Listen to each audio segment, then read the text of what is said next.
All right, welcome to the Trans Talk Hub podcast. I'm your host, Alyssa. Today we have a special guest, Dr. Kate D, a med spa owner who will share a bit about her experience in the industry and how it can relate to trans people as well. So, hi, Kate. Hey, thanks for having me. Of course, absolutely. Do you want to just kind of talk about your experience in the industry? What kind of brought you to being in the med spa industry and things like that? Oh, sure. Okay. Um, yeah, so I went to medical school, college and med school at Yale, and went into diagnostic radiology, and I did breast cancer for like 16 years and kind of stumbled into aesthetics in my kind of mid 40s and just loved it. So it was right up my alley. And basically, I did needle procedures and talked to women all day but throughout my career. But once I switched to aesthetics, I just could make them happy instead of telling them they had breast cancer. So it really changed my life. And so I've been doing that for 10 years now. And the big thing for me is that as much as I've absolutely loved it, and we've taken care of a ton of people doing a lot of different things, including some fair amount of treatment to help people transition. So much of the industry has been taken over by people doing things illegally. So I wrote a book about that. It's about to come out and be published June 11th. And so that's kind of how we met. I started my own podcast and talk about all these different issues. So good and bad. So all the great things about the aesthetic industry and then all the really super not great things. And so I'm happy to talk about any of that, but specifically hone in on the stuff that we can do to kind of help transitioning. Mostly laser hair removal is probably the biggest thing that we do related to that. Nice. Of course. Yeah, no, that's very great what you're doing. And I think that book as well, I think we talked about it just a little bit like before the podcast at one point, about like all the things that are going on in the med spa industry as a whole that is like, we talked a little bit about I think like the medical director access and things like that being a little wonky for It's a some little places. dicey. I think there are a lot of people out there practicing medicine without a license, for one. There are people who are uh, have no supervision, so a medical practice has to be run by a doctor for the most part. And there are a lot of people who are not doctors who are doing this. And so I think as a consumer, if you're thinking about having any of those services, whether it's Botox or laser, you really need to do a lot of vetting before you sign up, because there are people who just recently in the last month, 22 people have been sent to the hospital with botulism from going to, people who are getting fake Botox off the internet instead of ordering real Botox. And so it can really be quite dangerous. There have been people who've died going to IV bars. There are IV bars around. And so anyway, long story short, you really have to ask the right questions before you go anywhere. And I would seriously look up people's licensure and board certification and ask to see the actual doctor. And, if there's no actual doctor within a, million miles of the place, I would stay very far, far away. Yeah, absolutely. No, I think that's great, that you're making people aware because honestly, before I talked to you, I had no idea, right? I was, I think we were talking before, like I was planning to go to these different places and that wasn't a thought in my mind, right? I didn't think about that because I thought, these people Um, got to know what they're doing, right? They seem, at least in my mind, as somebody who doesn't really know too much about it other than the fact that I need some of these things. Most people aren't going to, don't look past that, but I think they should because, like you said, if they go to get something like Botox and it's not regulated or not appropriate, I guess, then, you can get botulism or something like that. And that's, I know it's absolutely horrible. crazy. And the thing is that these places are often, it's a nice place. It's clean. It looks very spa-like, and people might have white coats on or scrubs on, and they're very believable. But it doesn't mean they know what they're doing. Um, and it can be quite dangerous. I mean, just laser, you can get burns. Usually, laser is not going to do much worse to you than getting a burn, but certainly botulism. It turns out that the people, and this is in like 11 different states, that the people got sick from fake Botox. If you Google it, and I'm not telling people to go home and do this, but you can buy fake Botox off of Alibaba. You can buy pretty much anything off of Alibaba. That's like the Chinese equivalent of Amazon, and have it shipped directly to your home. And And, so if you want to set up a side hustle as a lethal injector, then you could. But, again, I'm not recommending that, but definitely do your homework before you go to any of these places. Absolutely. So, do you mind talking about like just all the services that you provide? Just in the sense that maybe just really helping anybody, but I do think Yeah, the I'm happy to. Yeah. So, in my office, so I have a medical spa. It's called Glow Medi Spa in Seattle. So, and we have 2 locations up here if you've got some people in the Pacific Northwest. But so basically, we do injectables, which includes neurotoxin like Botox. We do fillers, sculpture, which is an injectable that helps volume in the face. We do laser resurfacing of the skin that treats fine lines and wrinkles. We do skin tightening with RF microneedling that actually will thicken and tighten the skin. So that's one of the big things about aging that we go through. So this is videoed, right? So for what it's worth, I'm 56 and I have no filler in my face. So I do a lot of that, RF microneedling and laser. And so we also do body sculpting, laser hair removal. We do vaginal rejuvenation for people who are kind of post childbirth and postmenopausal. Um, and facials, peels, hydrofacial, the kind of lighter spa like stuff too. We do a bunch of that. That is, I think, most of what we do. PRP, also PRP treatments. So kind of a lot. I think of all the places. So some places will specialize, like some places will just do body sculpting, and I don't do IVs because no healthy person really needs an IV, but some places will specialize just in, an IV drip.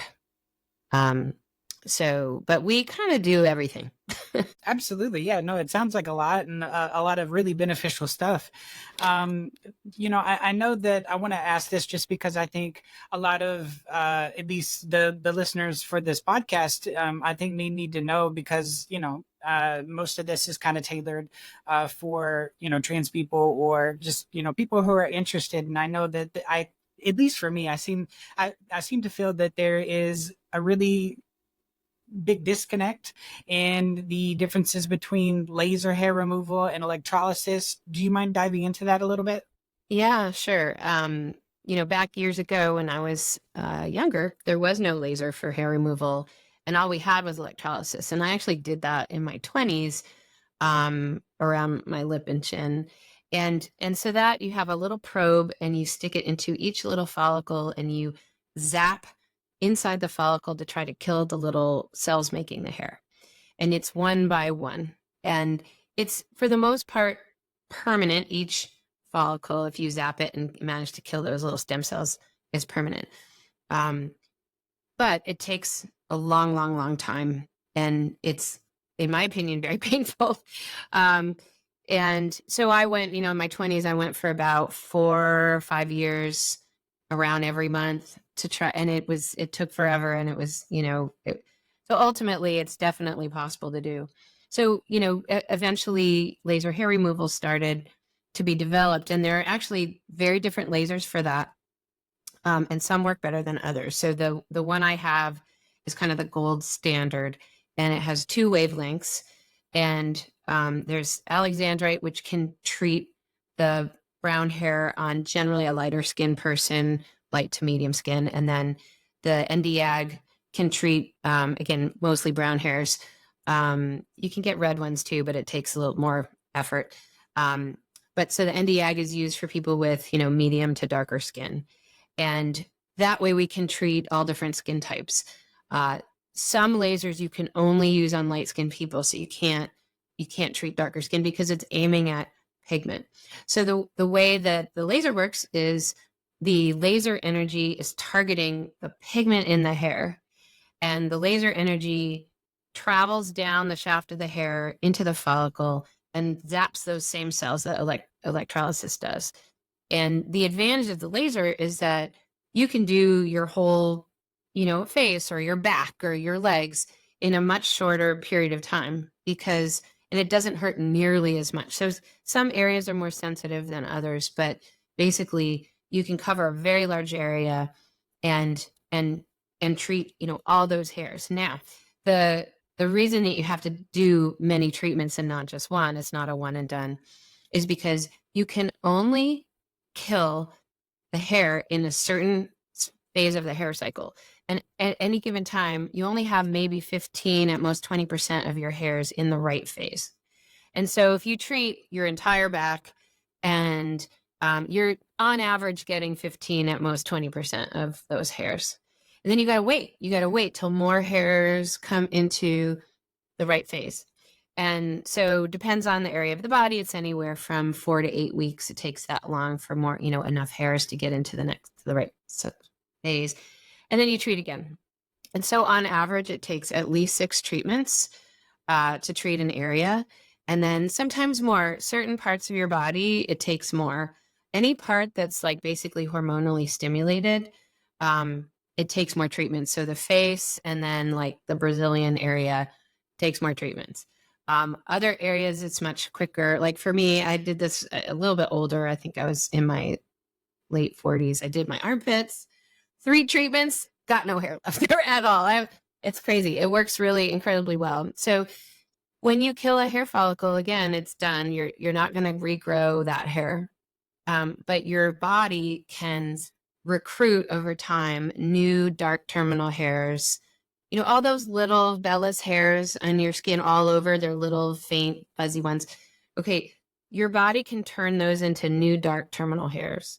And so if you do treat an area, like the legs, say, or the face, over time, you might get like a new one that pops up. And then, maybe another new one. And eventually, maybe, 6 months, a year later, 3 years later, however long, you might need a touch up. But it is permanent. So that's the thing. It's some people call laser hair reduction because it just reduces them. Well, at each time, that is true. Each session, you're reducing.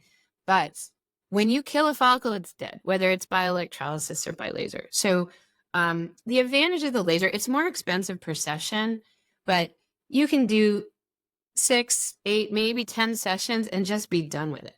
Okay. And not have it take years and not have it be hair by hair. Cause I can tell you it's super painful. And the thing about the laser though, it will not work on blonde hair, white hair, gray hair, or clear hair because there's no pigment in it to target.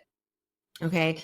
So if you wait till you're older, like me, if you certain body parts, I might have waited a little bit longer. And now now I have these gray ones that, I can't treat with the laser anymore. So I've actually gone back to electrolysis to try to clean up a few little hairs that, couldn't get with the laser. But it's definitely, if you're talking about more bang for your buck as far as time and money, laser is definitely worth it as long as you go to a place with a really good laser.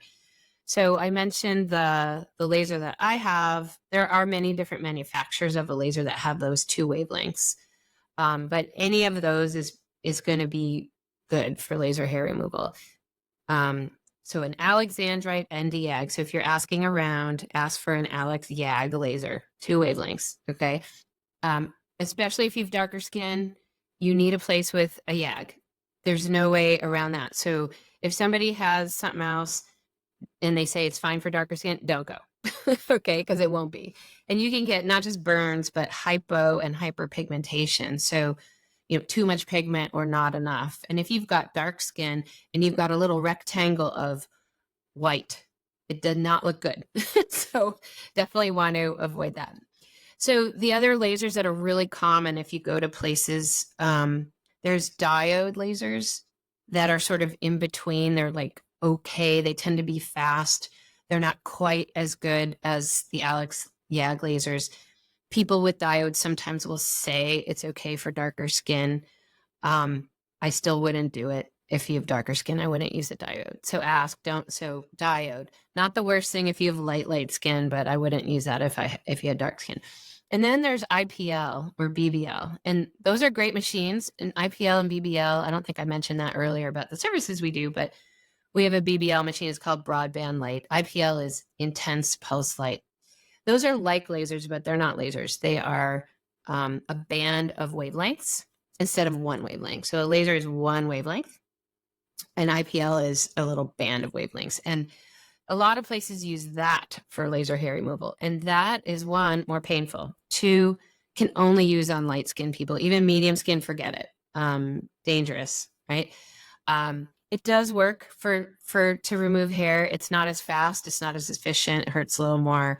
So it's not the end of the world if you have very light skin and you're going someplace that's doing IPL on you. But in general, I would not, because it's not worth the money, because it's going to take longer. It's going to take more sessions. It's going to be, so definitely, avoid IPL or BBL if you want laser hair removal, and ask for someone who's got Alex Yag. So, you asked, I strayed very far there. So you asked really the difference between electrolysis and laser. So the big thing is laser is more efficient. You'll get rid of the bulk of the hair much quicker that way. Initially, it's going to be way more money up front. But if you count all the many years it'll take to try to do a whole back or leg or anywhere else, it'll take forever, and it'll end up costing you a lot more. And it'll also be way more painful and just take forever, because, if you're trying to do multiple body parts, you could be there for hours. And I don't know how people tolerate that, because it's really painful. And having had it recently, I'm like, I wouldn't really wish that. Well, maybe I'm my worst enemy. Maybe I could think of a few people that, but most people, I'd say, save your skin. But if you're blonde, you kind of don't have a choice, because the laser's really not going to work very well on that. And again, red hair, it kind of depends on how red, but the darker the hair, the easier it is. But we can still do red hairs. It takes different settings. It takes more sessions, because there's just not as much pigment in it. Nice. Thank you for going down that breakdown. I think that was very informative, and I think it really gives people a really good understanding of the difference and what is efficient, what is not. Overall, it sounds like they in the end achieve the same goal, but do either more pain, more sessions, more money. Yeah, I think in the end, for sure. Yeah. So I know you mentioned IPL. So I know that a lot of like Amazon will sell IPL machines, like the little at homes, TikTok shop. I've been seeing them. Yeah. What are your thoughts on those? I mean, because you said that it was, for one, a lot more painful, but like if you do this incorrectly, you said that you could like really harm yourself in a lot of ways, though, right? Yeah, I would not invest in a home IPL machine. So first of all, I don't think those are legal. They're definitely not FDA approved. You're definitely taking a risk, like burning yourself at home. But also, I can't imagine that it would be, the filters would be proper in order to really use well. The machines that I'm talking about cost, I think mine cost, like, a standalone BBL was like $90K, and that was like with a big discount.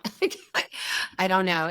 I can't imagine having a super cheap device that would actually be effective. And I think that you'd be really taking quite a risk using one of those. Yeah, of course. I know for me, I seen them and I was like, if it was that easy, wouldn't everybody be doing this, instead of going to these med spas? And plus, to my understanding, like there's a lot of education behind it all, right? It's not like, oh, hey, this is how laser works, here you go. Yeah. Well, they're very specific settings, and you have to change the settings based on the person's skin. So I can't imagine a generic cheap device being able to be used on all different people's skin, especially if you have any pigment at all. I suppose if you were like super duper whitey white, then you'd probably be taking a less of a risk than if you have any pigment at all in your skin. I wouldn't do it. I wouldn't waste your money. Okay. Yeah. I know for me, I've decided I definitely want to go to a med spa and get it done. And, of course, with the education that I have, thanks to you, of course, I'm going to ask the questions like, who's your medical director? Do you have one? That sort of thing. That way I can know that I'm going to a place where I can feel comfortable, just in general, but like also with what they're doing and knowing that they're doing it right.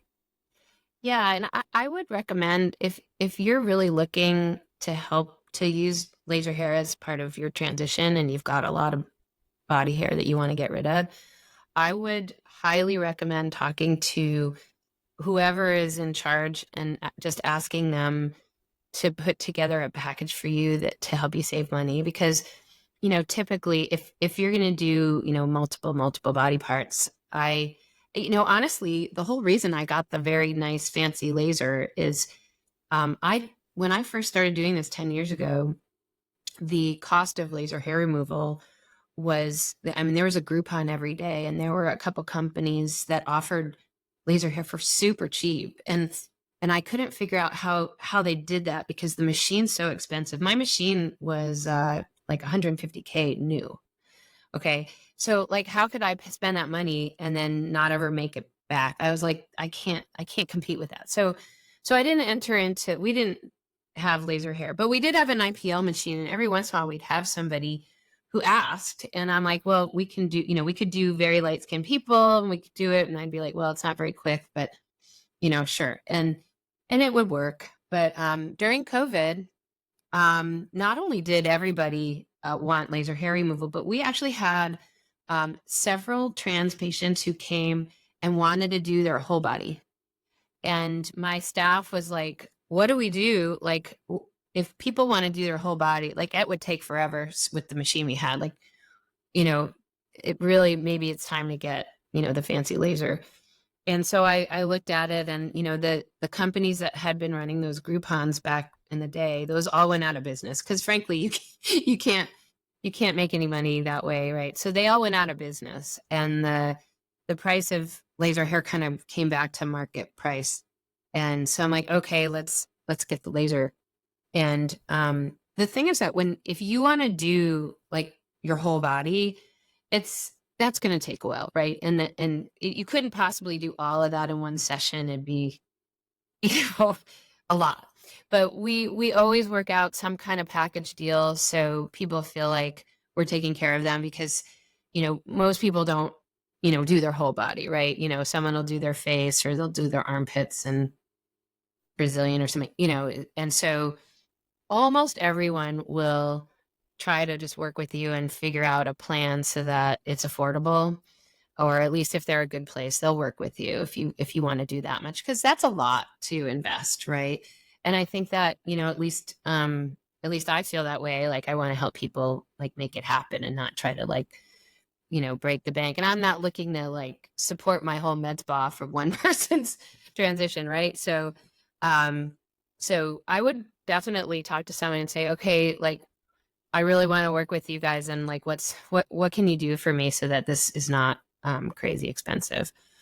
And I think most people would do that. Yeah, absolutely. Yeah, no, I definitely think that's something, that I'm gonna look to present. I definitely do plan to get into getting laser done soon. I think for me, I'm gonna start with the, just my face. For me, I'm tired of shaving Yes. twice a day.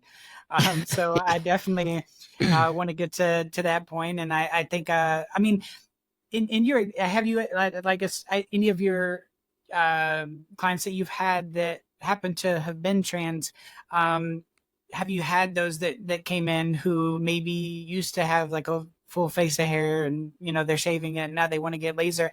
How many like sessions does somebody like that have to typically go through? Well, that's a tough question because I feel like everybody's a little different. Um, at least 6 sessions. We sell packages of 6 because at minimum it takes 6 for just about everyone everywhere.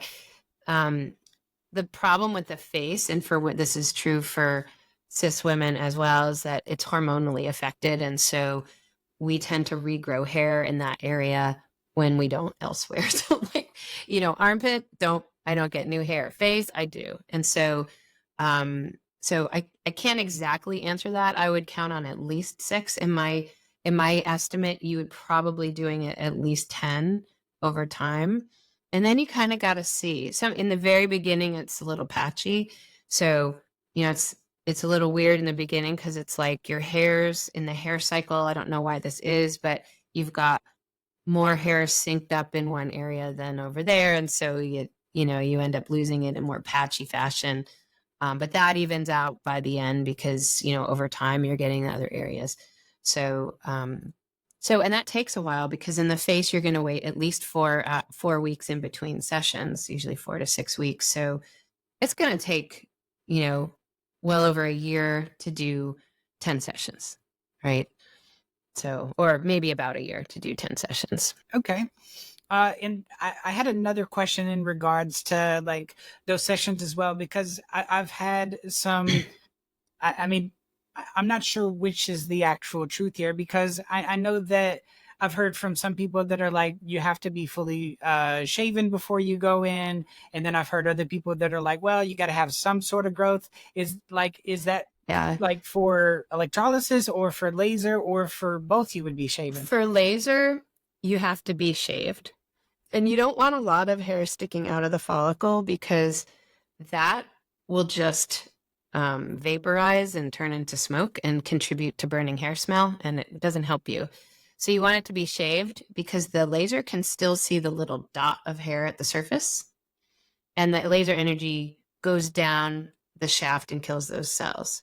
And I will say in the very beginning, the first session is going to hurt the most because you have the most dense hair, most density of hair. And each time that does get a little easier. And, so now like I don't have a lot of hairs left now when I do it, occasionally do up a touch up, I feel nothing, and then, like I can feel the one hair, right? So in the beginning, you're going to feel that everywhere. It's not, it doesn't, it's a little bit much. For electrolysis is the opposite. You need the hair sticking out so that the person can hold on to the hair with a tweezer and go into the little follicle with the probe and zap it.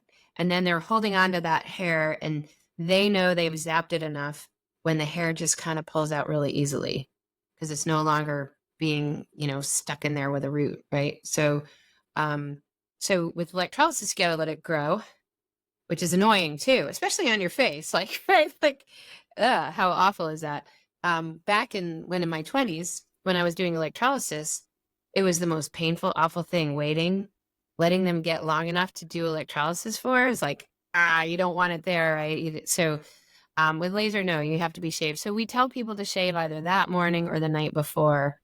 And the night before is adequate. It's usually. So yeah. So in that sense, it's actually probably better if you're doing your face.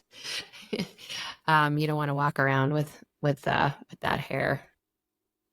For sure. Yeah. I think for me, that was a big thing because I was like, you know, hair is like dysphoric for me, Yeah. like I said, I shave twice a day currently because I don't want to be seen with hair on my face. And, Right. Well, it's dysphoric for me too. So we're in the for same sure. boat. Yeah. No, yeah, absolutely. But when I heard that, I was like, yeah, I don't know if I Yeah. can do that. And that's kind of scary because I want to have this done, but yet I don't want to have to go through that process. But it's nice to know that that's really only for electrolysis, which for me, Yeah. I don't even think I'm going to go that route anyway, because for one, more painful, more sessions, more money overall. And, with laser, it seems to be the best option overall, at least Yeah. for Well, me. don't wait till your 50s and everything's gray. Then it's a little late. So, Yeah, no, I definitely plan on getting that done, really, really soon. And, I definitely do think that I am going to eventually, do most of my body. But I definitely think that, for one, I need to, just focus on the face. Once the face is done, then I'll go from there. But mhm. I definitely think that a lot of these things now, hopefully this is helpful for any listeners, watchers, because I know for me, especially in the trans community, there's so much misinformation on this. And that's why I thought it was really important to bring you on to talk about this, because it's like, I don't feel that there's like a actually good source of like, and maybe there is, maybe I just haven't found it, but I feel like, trans people are telling other trans people like, hey, this is what you should do. And they're all just, I don't know, like policing, what is best. And in reality, a lot of it's not until you talk to somebody who, like yourself, it does this on Yeah. a day to day basis. Well, I think a lot of people, they talk about what they did and if they liked it or not. And that's kind of what they know, right? And this is really common with all kinds of things. So people will say, even in my, doctors who do aesthetics community, people they say, oh, what's the best laser for X purpose? And then everybody pipes in with the one they bought. And not necessarily like, oh, I compared all 10 lasers and did an analysis and this one's the best one. Right. And and a lot of people don't make that decision that way. They find out one thing, it either works or doesn't. And that's what they know. So that's okay. You know, I mean, I can tell you that um, I have compared a lot of the lasers for hair removal.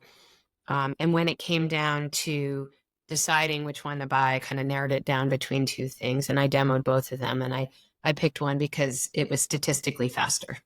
But, you know, and, but any laser that's both Alexandrite and Diag, that will be adequate. And they're all pretty fast, right? It'd be rare to have a much older one that was real slow. So to be safe. Yeah, for sure. I definitely want to get into one question I have here because I think I guess it's interesting to know, and I think will be helpful for a lot of people. So I might combine two questions here, and might be a loaded one, but Sorry. I guess I guess is there any like specific training or advice that you're giving to like the people that you work with and offer these services at your med spa for trans people, and I guess what would you recommend, or what sort of approach would you take for people who maybe want to be more inclusive and welcoming the trans community into like the med spa? Yeah, well, it's a really interesting question. So, and so in the answer to that specifically for my place, I don't think that I've put my staff through any particular training um, about trans people or anything else. I mean, we're a super inclusive space, and I am in Seattle, where we are pretty darn progressive here. And I happen to be gay, and I don't really make that a big thing with my staff either. We're just inclusive in general. I think when I first started, I was a little nervous about that. And I think when I interviewed people to employ them 10 years ago, I'm like, well, I'm gay, so you got to be okay with that. Otherwise, it's probably not the best place for you to work, because I would be your boss. But I don't so much worry about that anymore. Um, we we really try to treat everybody the same, and I don't know. I imagine that's going to really vary depending on your neighborhood and your where you are. I will say that most people, at least around here, are just incredibly supportive and just want people to be happy. Um, and so I think one thing I did hear in one of your podcasts, one of your guests said that I must have been the bathroom one, and they were describing this fear that people have, but that the real fear that they have is of cis men. And I think that that's 100% true. That really resonated with me. And so really the thing with my staff is my staff has a really hard time. Occasionally a cis man will want a Brazilian laser hair removal done, and it feels creepy to them. And we mostly know, so there's been plenty that have been fine, but we've had a couple of people come in that were like super creepy, and my staff was, and I have all women staff, and they were like, I don't feel comfortable being in the room alone with that guy. Nobody feels that way about trans women. I can't even, no, that's just not a thing. So people feel very, very comfortable, and as much as it's really hard to talk about, because I don't want to discriminate against men either. But that would be the one thing is when it's the Brazilian area with a cis straight man, then it's like that's the hardest thing. It's like maybe they need a chaperone. Maybe it's uncomfortable sometimes. And again, not always, but they're a little wary of that. So for our trans patients, it really has never been an issue. They've just been lovely, and we just want to help and do our thing, and it's been, from our point of view, on our side of it, has just been a lovely experience. So we really like being part of helping this make a solution for those things. I did want to comment though about other stuff that we do, because I've tried the one thing that I have done um, is to attempt anyway to do some feminizing stuff in the face with filler. And I know that a lot of places do a lot more filler than I do. And I do think that filler can be quite helpful. And some things are very effective and other things aren't. So in particular, I think doing cheek filler can be quite feminizing and it looks really nice. I had one trans woman who had a very masculine face. It was tough, and she also didn't really have any money. So I did invite her in as a model a couple times. This was kind of a long time ago, but one of the things she fixated on was her cleft chin, and we tried to fill that with filler, but the it was, you know, just the fibrous nature of that, it just was very temporary. We really couldn't get it to last. And so there are some things you can do and some things that you can't. But most places would be able to at least kind of accentuate the cheekbones and make you, you know, have a little more of that ideal triangle that people talk about. So that's an option as well. But it is temporary. Filler is very temporary. So laser hair removal is kind of a no-brainer.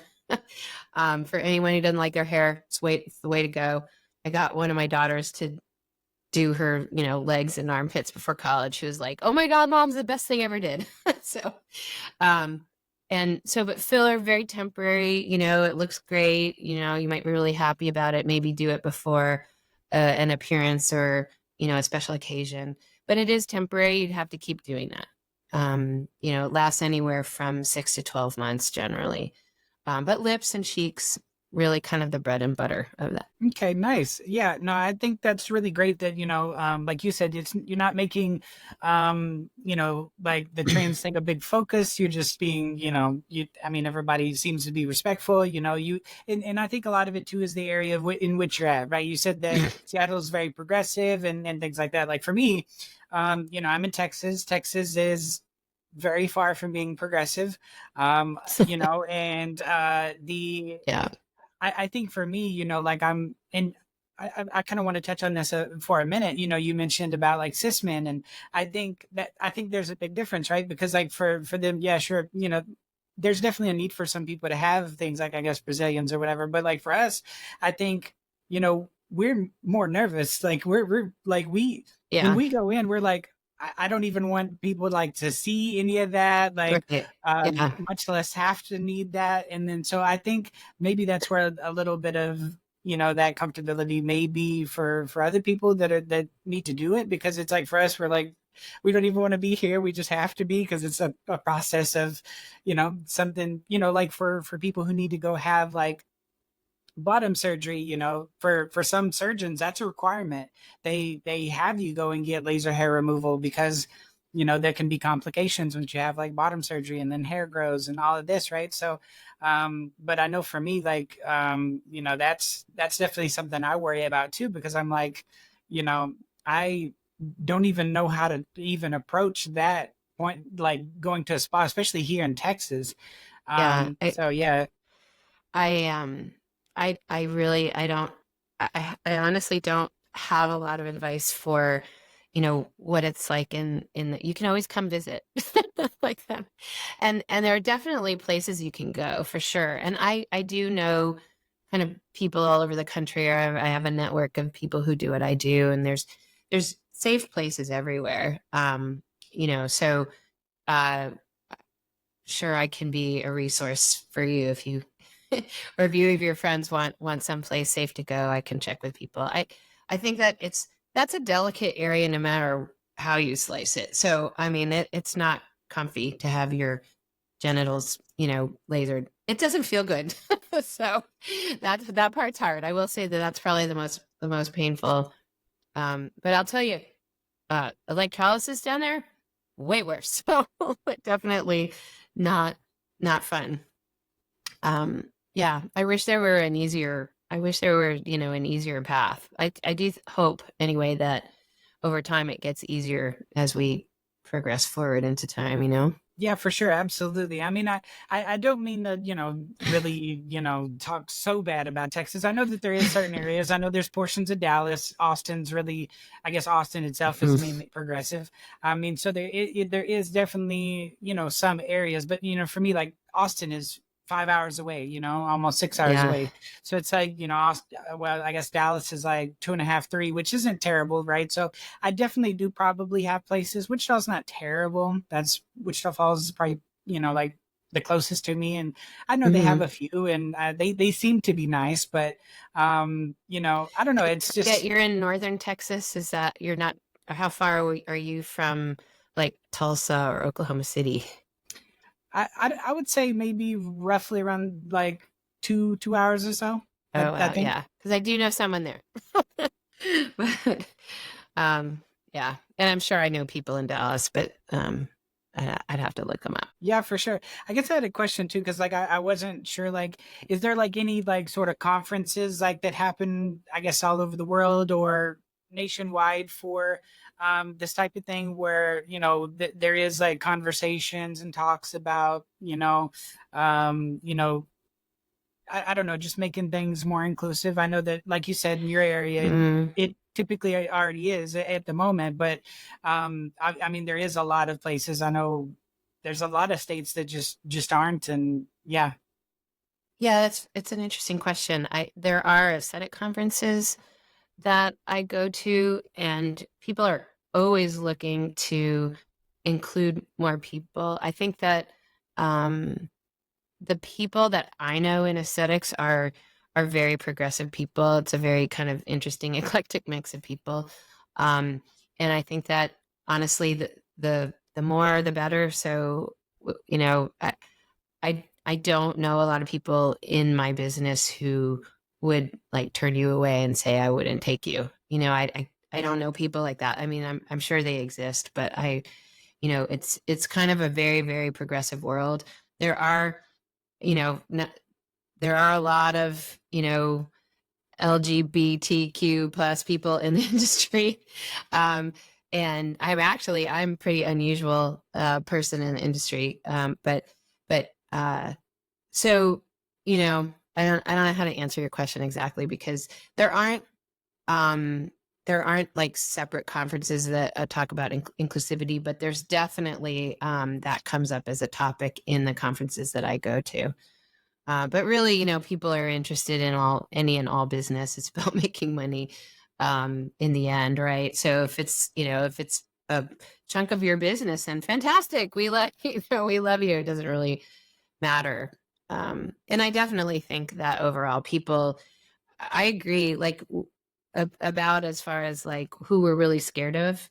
We're scared of that, that mean guy. And I don't know what's wrong with him, but he's afraid of you. He's afraid of you. He's afraid of me. I don't know.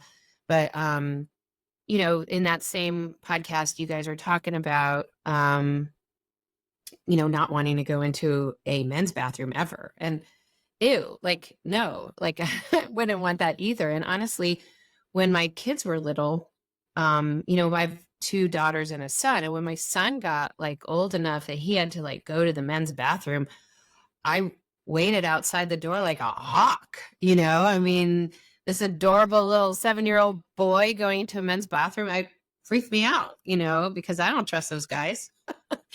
And I know it's terrible, but you know, they're the dangerous ones, not anybody else, in my opinion. I know. Right? Maybe I shouldn't be saying that publicly, but No, like I fully like get what you're saying, and I mean, yeah, I mean, we're in that podcast, and even like now, it's still such a conversation. Well, I mean, it's tough to say because, like, for me, I feel like most of it is like on TikTok. There's a lot of debates and things like that. I don't, at least I've not seen in the real world really an issue. Like for me, I am one of those people. I do understand where a lot of people are coming from. There's a lot of women who are like, quit taking our spaces away, et cetera, et cetera. And I get it. That's like for me, I go to use third spaces because it's like, look, it's just simple. If because for me, I'm kind of at the point like with the bathroom discussion where I'm like, I'm ready for it to be over. Let's just have more third spaces. It solves everything, and Yeah. that's the end of it, you And know? that's pretty much here in Seattle. Almost everything is all gender neutral bathrooms now. You know, um, so I was listening, and it was really about travel. Like, where are you, right? And what's the atmosphere like there? And do they have gender neutral bathrooms or what? And but my whole adult life, I'm scared to go with my girlfriend and hold hands somewhere in the wrong place, right? So the world's still like that, Yeah, it's very, unfortunately. very, very unfortunate. Absolutely. And yeah, I think that's the thing. Like right now, it's such a hard thing to navigate because like that's not always an option. Like, I mean, it sounds like it's very, very like for me, I mean, I can't imagine. Hopefully, it'll exist, right? The day where Texas has a lot of like third spaces and gender neutral restrooms and things like that. But I mean, they exist, right? But it's mainly just like Starbucks, right? Starbucks, some Targets, things like that. But like, Hmm. if you want to go into Walmart, some Walmarts have family restrooms, some you got one or the other. And I think Hmm. for those, I think a hard I think discussion to have is, I guess, especially, I'm not sure if you watch any of those TikTok debates, but like gender criticals, people who are like, you're this and that's that and into story, those are generally the ones that are against trans women using women's spaces.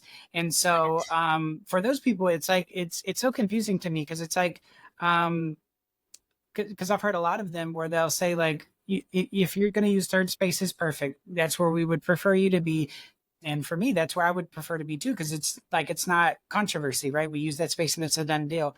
But it's not always an option. Sometimes you are forced. And I think and I'm sure some people would look at me and be like, well, you don't fully look like a woman. Like if you studied my facial structure, I'm sure people would be like, oh this, oh that, whatever, right? But for me, I feel like I've never had an issue. I've walked in, I've done my business, and I've gotten out. I've never had a conversation of somebody questioning me or whatever. So I think a lot of it, for one, is confidence. I think for trans people, I think you Hmm. have to be confident. If you're going to use that space, you can't look like you're scared to go in there, because then you cause attention to yourself, and that's not what you want either. So I think that's still a rough part for people to navigate. I think inside and outside the community. Yeah, and I think that it's mostly out of ignorance, because you know who cares? It's just like I don't get, like, who cares? And I don't really. That's kind of how I've always felt about you know gay rights. When I had my kids, there was no gay marriage, and like, why does anyone care if I can marry my partner or not? I don't understand that. Like, I didn't like. Who cares? Why do you care about my life? And I also, like, if you don't understand it, there's lots of things we don't understand, and you ask with curiosity, like, okay, so I don't get it. Like, what's your journey about? And you can just, you don't need to understand people to disrespect them. So, I, you know, I find it all just mystifying, honestly. Um, so I'm in it. Yeah, it feels terrible that that is still happening and probably will for a while. Yeah, it's definitely, for me it's frustrating, right? Because it's like we used to be at a point where like this wasn't a conversation. I think we had kind of moved past it, and then I think I don't know where it started, but literally over the past like few months it's become this big thing again, and people are, I think a lot of it was like the news and media, with the whole I'm not sure how much you watched into that episode, but like with the Planet Fitness situation, that caused an uproar, and now a lot more people are just paying attention to who are going in and out of those spaces. But and like you said, I mean, Mhm. I think yeah, a lot of that can be scary based on where you're at. And also another thing is um I think it's a battle, right? There was the battle of marriage, for gay marriage, and I think that took what I don't know how many years, and Well, so it was a we're lot we're faster still. than I ever thought it would be. I didn't think there would be that in my lifetime. So I was really actually quite surprised about that. Um, and yeah, I just think, what I've always thought about being gay is just, as people were out more. So when I was growing up in the 70s and 80s, there was nobody who was out, who was famous, or it was like no such thing, right? And there were only, the weird gay characters in occasional movies or something. And then, um, but just over time, more and more people were out, more and more people just knew gay people, and it was like ho hum. I'm like the most boring person ever. Like, I grew up, became a doctor, had 3 kids, blah blah blah, boring.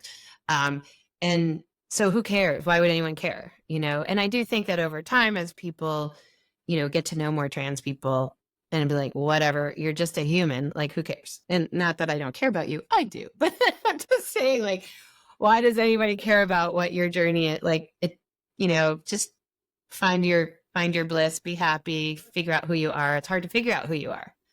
I didn't figure out who I was till 26. I didn't come out until I was 26. I thought I knew who I was. I was a doctor before I figured out that I was a lesbian. Oops. I mean, I was, very smart academically and a little behind socially, I guess. But so I do think that'll change. I mean, I hope, over time. It just has to. Yeah, no, I agree with you. I think a lot of it is just us. I think a lot of it is just benefiting to society, and I think one thing is like not making a big fuss about it. Just living your life, and Yeah. because I think that's kind of, at least in the trans community, what can bring it down is because some people are so out loud and proud that it becomes this thing, and it's like, well, let's just live our lives. Like, why do we got to make it this big thing? And I think once we do that, those people that do make it a big thing, like for me, I'm not like, like if I walk out of the house, I'm not wearing anything that associates me to being trans or anything like that. Some people do, and Yeah.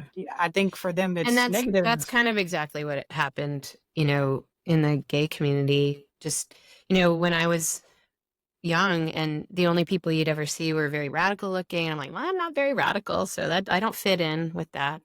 And then when it just became, more ordinary, then it's like, oh yeah, okay, that's me. I think I'm a little bit scared to bring up this because it's a little bit controversial, but I think where people are reacting so much is the age at which you're, either doing medical treatment or whatever. I do think, having, struggled with my own sexuality when I was young, and then having a lot of friends who did that, is that, I know a lot of people who are gay who struggled with gender identity before they figured out they were gay, and they are not trans, they are just gay. And so the thing is that with gender, you're gendered the moment you come out of the womb, whether you like it or not. Someone slaps some pink on you or blue on you and starts gendering you before you even know who you are, right? So and so none of that resonated with me at all as a kid. I never felt, I was a total tomboy. But in the 70s, it was okay to be a little tomboy in overalls, totally normal. Nobody said, oh, you must be a boy. Never. That wasn't a thing. Now, though, we're so inundated with weird images at so young, and so if you're a young kid and you don't like your gender, or you don't like the pink and the whatever, then there's this, oh, maybe I'm the wrong gender now, which didn't used to be, like, it wasn't an option to even think about back then, right? But then it might very well be that it's your sexuality, which you don't figure out till you're much later, right? So and and your sexuality, how do you figure that out? Well, adolescence, and then even after that, I mean, it took me till 26. But I know lots of gay people who didn't come out till their 30s and even 40s, and so if that's a journey, a lot of people, they're not sure. Is it gender? Is it sexuality? Is it both? It's complicated, and I do think that kids need time to just be whoever they are. And I think the big problem is gendering people, like forcing gender on people as though that meant anything. It doesn't mean anything. It's a construct. It's like, it's really crazy. But like, other than your body. There's nothing about you that says you have to wear pink or blue or be, athletic or play with dolls or cook or so. None of it. All of that's a bunch of hooey. So, I mean, I would not be caught dead in pink ever in my life, ever. But I don't think that has to do with anything.